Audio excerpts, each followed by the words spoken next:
Bonjour à tous et bonjour à toutes. Team Zeton quand même. J'espère que vous avez passé une super semaine. Je vous embrasse très fort. Ça me fait trop plaisir de vous retrouver ce dimanche, comme tous les dimanches, pour la Minute Muay Thai technique by André Zeton.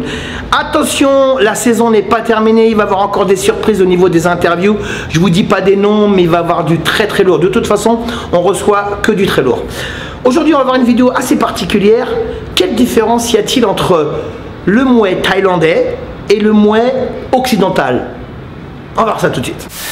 Quelle différence y a-t-il entre le Muay Thai thaïlandais, ça veut dire que le Muay Thai qu'on voit régulièrement en Thaïlande, dans les camps, dans les stadiums, les petits combats qui sont organisés à travers les villages, les villes moyennes ou les grandes villes, et le Muay Thai occidental.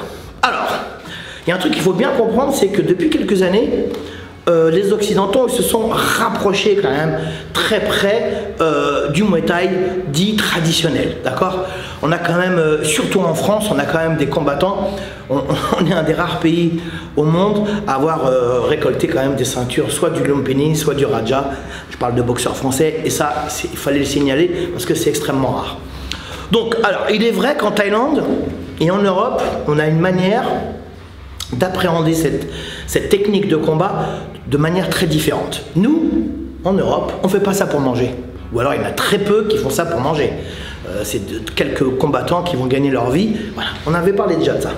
Donc nous, la différence, c'est qu'on fait ça parce qu'on aime la boxe thaïlandaise, parce qu'on aime cette discipline, parce qu'on se passionne pour cette discipline. Et très souvent, quand on se passionne pour cette discipline, on se passionne aussi pour cette culture, pour cette identité, pour cette histoire, parce que ça représente beaucoup de choses. La boxe thaïlandaise, ça représente la culture thaïlandaise, l'histoire, ça fait partie du patrimoine thaïlandais, d'Asie du Sud-Est. Donc nous, on a une manière d'appréhender cette boxe différemment.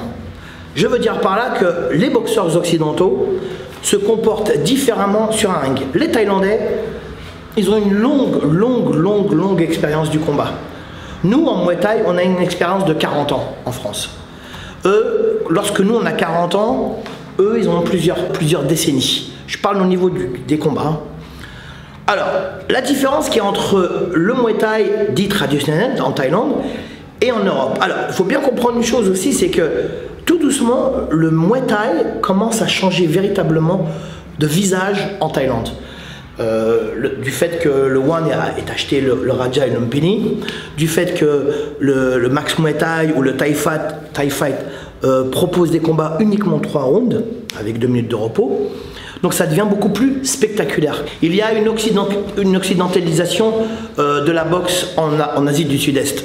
Alors, bien entendu, il y a toujours des compétitions dites traditionnelles, 5 rounds de 3 minutes, on laisse travailler beaucoup plus le PAM, le corps à corps. Alors, aujourd'hui, de moins en moins. Il faut bien comprendre que le Muay Thai est devenu très spectaculaire, très télévisuel.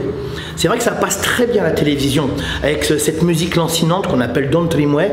C'est une petite musique comme ça avec les boxeurs où on imagine, on croit qu'ils sont en train de danser, mais en fait ils prennent leurs appuis. Mais il y a ce côté comme ça très dramatique, très beau, très dansant, où je sais pas, ça fait toujours rappeler un petit peu à une expression corporelle de danse.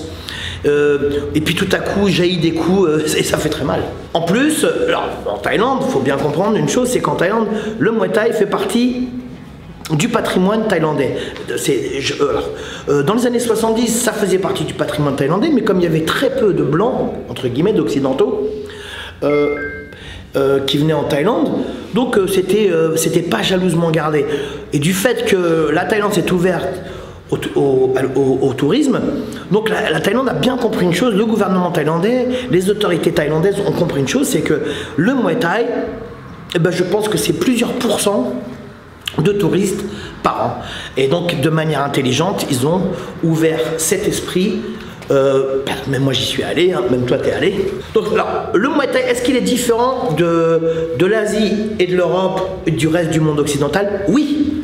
Oui, parce que on a une identité culturelle. Moi, j'ai une histoire, j'ai mon historique. Moi, je suis quelqu'un de méditerranéen. Alors forcément, j'essaye de copier sur les Thaïlandais avec le style et tout.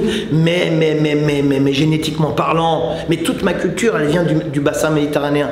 Donc forcément, c'est-à-dire qu'à un moment ou à un autre, il y a le naturel qui va revenir. Surgir comme ça. Donc oui, c'est différent. Il faut bien comprendre aussi une autre chose, c'est qu'en Thaïlande, les boxeurs dans les camps, ils s'entraînent tous les jours et ils accélèrent le rythme à l'approche d'un combat. Nous, on peut s'entraîner tous les jours, mais on a une vie à côté. Souvent, c'est une vie de famille, on sort, on va ceci, on prend des petites vacances. C'est pas un besoin vital de vivre à travers le Muay Thai. Vous voyez? Donc, oui, il y a une manière de combattre qui est différente. Ensuite, en Thaïlande, le combat, il monte graduellement. Il monte graduellement. Alors, grâce ou à cause, mais ça c'est une autre histoire, c'est une histoire politique, au pari. Le pari a fait beaucoup de mal, les parieurs ont fait beaucoup de mal à la boxe dite traditionnelle, parce que ils se sont imposés comme arbitres de combat. Quand je dis arbitre de combat, ils sont juges, arbitres, décideurs. Voilà, ce sont les chefs. Voilà. Donc ça fait que le Muay Thai démarre gentiment au premier round, on accélère doucement au deuxième, troisième, quatrième round, c'est la guerre, et cinquième round, bon, bah, quand un des deux boxeurs il a véritablement gagné, emporté le combat, au cinquième round, on ralentit la cadence. Sauf que ça, bah, les Occidentaux, ils n'aiment pas trop ça. Nous, on aime quand ça se tape du début jusqu'à la fin. Donc les Thaïlandais l'ont compris, c'est pourquoi ils font ça sur 3 rounds. Voilà.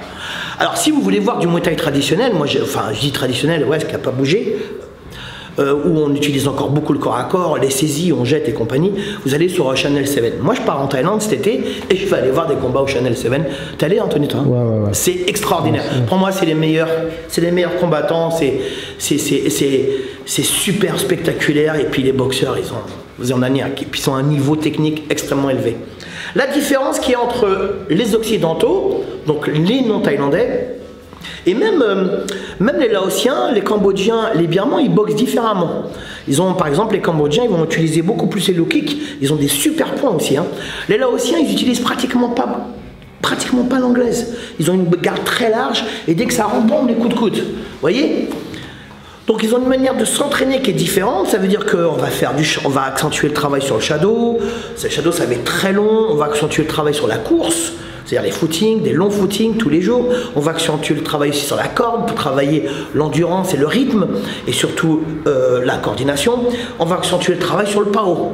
Et bien entendu, en fin d'après-midi, un peu de combat léger et surtout beaucoup de corps à corps. C'est ce qui manque.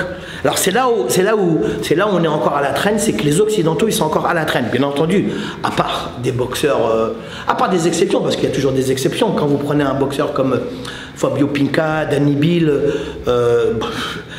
Stéphane Nikema et puis Mourad Sari en corps à corps, bon, bah, le niveau, au niveau du PAM, du corps à corps, c'est sensiblement le même. Hein. Ouais. Donc la différence entre les Thaïlandais, voilà, les Thaïlandais vont être là, hein, ils sont là, bien les appuis, ils sont ici, comme ça, ils vont utiliser un petit peu le bras avant, ils ne mettent pas trop de low kick, pas trop de coups de pied dans les cuisses, parce qu'ils savent que les coups de pied dans les cuisses, on se blesse. Si je me blesse, je ne peux plus boxer. Et si je ne peux plus boxer, bah, je ne peux pas gagner de l'argent. Et si je ne peux pas gagner de l'argent, bah, dans ma famille qui est retirée dans les villages ou dans les quartiers difficiles, pauvres de Bangkok ou ailleurs, bah, je ne vais pas pouvoir balancer de l'oseille à ma famille. Donc, on utilise les low kicks très peu pour ne pas se blesser. Les middle, tu ne te blesses pas. Le mec, il bloque, il attrape, il fait des esquives. Les high kicks et les tips, tu ne blesses pas. Low kick, tu te blesses. Alors, bien sûr, en début de combat, ils vont mettre des low kicks un petit peu. Mais après, regardez, je parle, bien entendu, il y a toujours des exceptions. Mais à part des mecs comme Samsung ou des mecs comme Sitmon Chai, que j'adore, les mecs qui balancent des low kicks ravageurs, bien sûr. Mais leur boxe, elle est différente. Ils vont travailler plus à marquer des points pour remporter le combat. Alors, bien entendu, si le combattant, il est moins mat, ça veut dire il avance, il met des coups de poing, il cogne fort des points, il va essayer de mettre des KO, forcément. D'accord? Mais si tu as un technicien, tu marques des points. Et en Thaïlande, des fois, il y a très peu de différence entre les deux boxeurs, ça se joue à très peu. Donc c'est surtout très technique. On balance des middle, on essaie de toucher, on balance bien les genoux, en corps à corps, on va placer plus de genoux, on va essayer de déborder son adversaire. Alors très souvent, c'est des combats quand même qui sont assez équilibrés. D'accord? Ça, c'est en Europe, Vous allez en Hollande, même au Japon, en Corée, en France. En France, moins, mais je vois des pays comme la Suisse, comme l'Italie, comme l'Espagne, ça reste quand même vachement des grosses patates et des super low kicks. Bien sûr, on va mettre des middle high kicks et ça va être plus aérien. Alors que le Muay Thai traditionnel, c'est un combat où tu dois avancer, tu dois attaquer. Tu es un attaquant et tu es ici. Tu vois, tu verras jamais des Thaïlandais cavaler à gauche, à droite. Vas-y. Non, ça n'existe pas. Ça n'existe pas. Alors qu'en Europe, même au Canada, même aux États-Unis, les boxeurs, alors, les Occidentaux se rapprochent de plus en plus du style thaïlandais, mais comme je l'ai dit tout à l'heure, il y a la génétique, il y a l'historique. Hein, il y a ton histoire perso qui fait que bah, tu peux être un peu plus aérien, bam, tu vas bouger un petit peu plus, tu vois, voilà, comme ça, la Kamel Chouaref que j'embrasse, bam, tu vois, et puis c'est ton style, mais le style, même c'est un style japonais, le style Muay Thai c'est plus assis et on va être plus face à face, c'est des questions et des réponses. Question, il me fait low kick, voilà, je vais couper, il me fait low kick, j'enlève, bam, je remise, je plante. Vous voyez, c'est toujours une question, il travaille sur un coup, 2 coups, 3 coups maximum. Et à partir du milieu du combat, le rythme s'accélère, le rythme s'intensifie. Donc la différence entre le Muay Thai dit traditionnel et le reste du monde, c'est que chacun a son histoire, chacun a son passif, chacun a une manière de s'exprimer tous les jours qu'il essaye de mettre en pratique sur le ring. Le Muay Thai traditionnel, thaïlandais, c'est très posé, c'est pas aérien, à part des exceptions bien sûr, avec de petits pas légers à gauche, à droite, devant, derrière, mais c'est surtout marquer des points, marquer le plus de points, c'est ça qui est important. Alors, il faut bien comprendre une chose, c'est qu'en Thaïlande, le Muay Thai, je parle pour les véritables combattants, les Nak Muay, c'est un travail, c'est une discipline professionnelle. Ça veut dire qu'ils vont s'entraîner pour boxer et essayer d'amasser et de gagner le plus d'argent possible. Alors quand tu as du talent et que tu es fort et que tu deviens champion, bon bah tu ramasses des grosses sommes. Et là les combats ils sont différents parce que d'abord tu dois continuer à t'imposer. Lorsqu'on est champion en Thaïlande, c'est exceptionnel. Mais lorsque vous êtes champion et que vous le restez, c'est encore plus exceptionnel parce que derrière il y a plein de boxeurs qui poussent, surtout dans les catégories, petites catégories entre 52 et 59 kilos, c'est là où il y a le plus de combattants. Ensuite, les Thaïlandais, ils ont une manière d'appréhender le combat qui est complètement différente que nous. Pour eux, le fait que c'est un travail, c'est tout à fait logique de monter sur un ring. Alors, est-ce qu'ils ont des doutes? Est-ce qu'ils ont de la peur? Est-ce qu'ils ont ceci? Est-ce qu'ils ont cela? Peut-être, mais ils ne montrent rien. Il faut bien comprendre une chose, c'est que dans le Muay Thai, il ne faut jamais montrer, il faut rester impassible, ne jamais montrer ses sentiments. À personne. Il ne faut jamais laisser transparaître quoi que ce soit. Ils ont une manière de boxer qui est complètement différente. Ça veut dire que ici tu prends un boxeur très débutant, un classé. Bon, il va monter sur le ring, il va être tout fou, il balance un maximum de coups, ça se fait mal, ça se blesse, même quand tu gagnes, tu es blessé, enfin bref. À partir du classe B, même si le niveau est pas mal en France, attention, on a des entraîneurs exceptionnels et des combattants exceptionnels, j'arrête pas de le dire. À partir des classes B, là le classe B en France il est pas mal, mais ça reste encore assez violent, j'ai envie de dire, assez violent dans la manière de s'exprimer, de se contenir et dans la manière de s'exprimer sur le ring. Alors qu'en Thaïlande, ils ont compris une chose, les Thaïlandais, c'est que plus tu es relâché, plus tu es fluide dans ta manière de te comporter, dans ta manière de te déplacer et de réfléchir, plus ta boxe elle va être intelligente, elle va être belle, elle va être adéquate face à ton adversaire. Ensuite, ce qui prime en Thaïlande pour les combattants, c'est l'argent, on va pas se mentir. Alors bien sûr, il y a l'honneur, il y a le respect, il y a tout ça, mais ça on le sait, ça fait partie intégrante du Muay Thai. Mais si tu peux tu peux ramasser le plus d'argent possible, bah c'est bien parce que tu peux faire vivre ta famille. Mais ta famille c'est quoi? C'est pas que ton père et ta mère.